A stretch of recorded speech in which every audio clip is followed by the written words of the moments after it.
In the middle of the Pacific Ocean, there is an island so remote it feels like it was placed there by mistake. There are no nearby continents, no ancient trade routes, no clear explanation for its existence, yet hundreds of massive stone giants stand silently across the land, watching over a history that has been lost to time. Welcome to Easter Island. Easter Island, or Rapa Nui, is one of the most isolated inhabited places on the entire planet. The nearest continent, South America, is over 3,500 kilometers away. Imagine that for a second. For centuries, its people lived completely cut off from the rest of humanity. No outside help, no shared technology, no borrowed knowledge. Everything they created in total isolation. They built a complex society, a unique culture, and monumental art, all while floating alone in the world's largest ocean.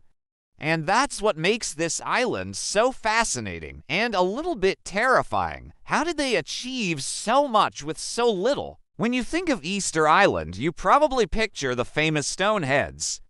But here's the first secret. The moai are not just heads. That's a common misconception, partly because many of them have been buried up to their shoulders by centuries of accumulated soil. In reality, these are full-body statues. Excavations have revealed that many moai have intricately carved torsos, complete with hands resting on their stomachs and long, slender fingers.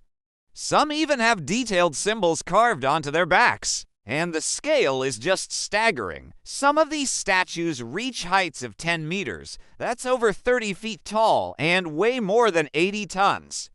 That's heavier than a Boeing 737 airplane. Think about the engineering required to carve, move, and erect something of that size without modern tools. But here's the strangest part. Almost none of them face the ocean. They face inland, their backs to the sea, as if they were watching over the villages and the people who once lived here. They weren't guardians against external threats. They were protectors of the communities they represented. What were they watching for? This brings us to one of the biggest mysteries. How were they moved? The Rapa Nui people had no metal tools to carve them. They had no wheels to roll them. They had no large animals like oxen or horses to pull them. Yet, these enormous statues were carved from a single quarry and then transported for kilometers across rugged, hilly terrain. How on earth did they do it? The official archaeological theory is that they were walked upright.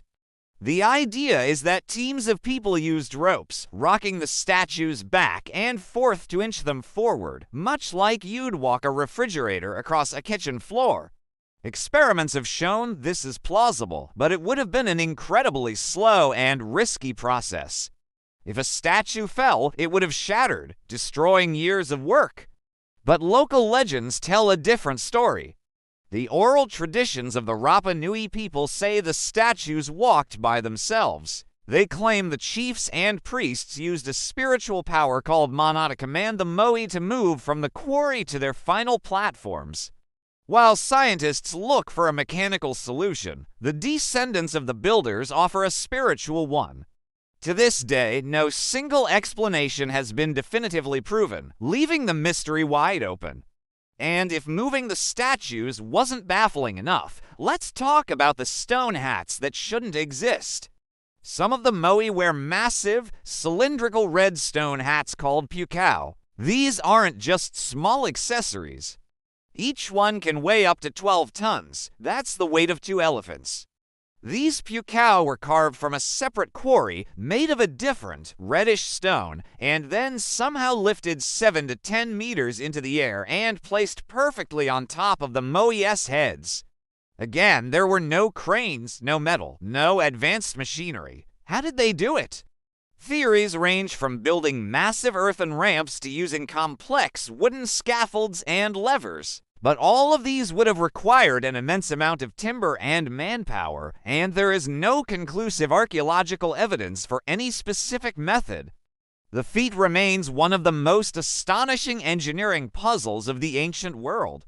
The island we see today, a landscape of rolling green hills with very few trees, is not what it once was.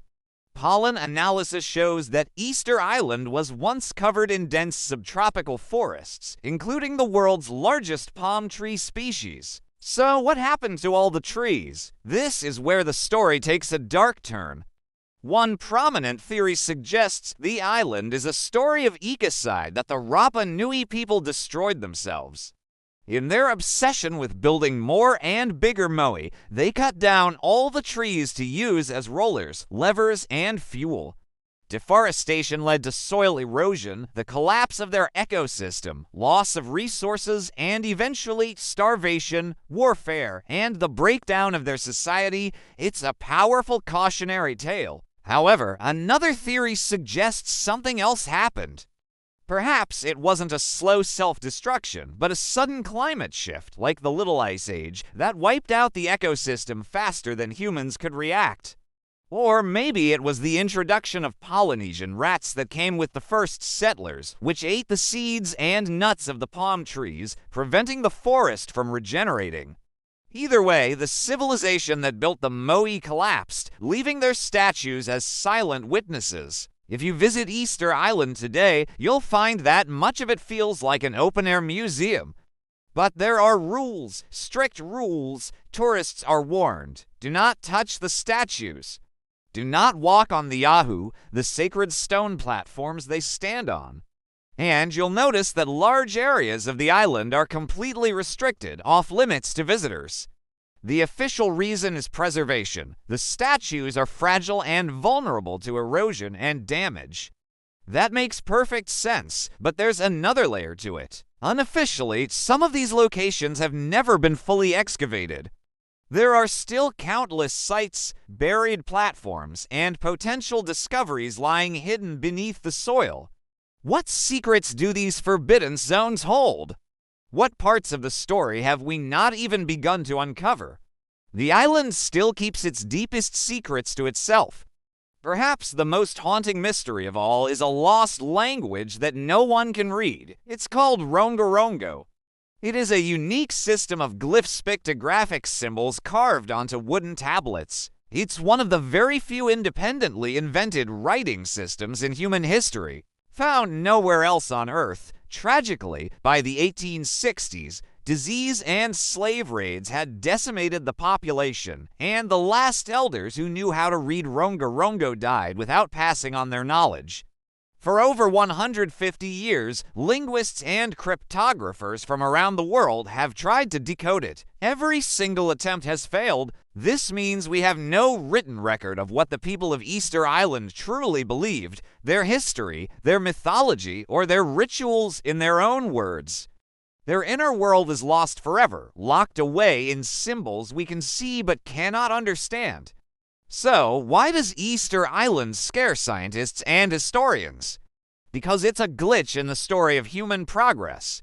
It proves that advanced, complex societies can form in absolute isolation. It shows that entire cultures, with all their achievements and knowledge, can vanish, leaving behind more questions than answers. And it demonstrates that history isn't always a straight line forward. Sometimes it hits a dead end. Sometimes knowledge can be lost forever. Easter Island doesn't ask to be understood. It doesn't offer easy answers.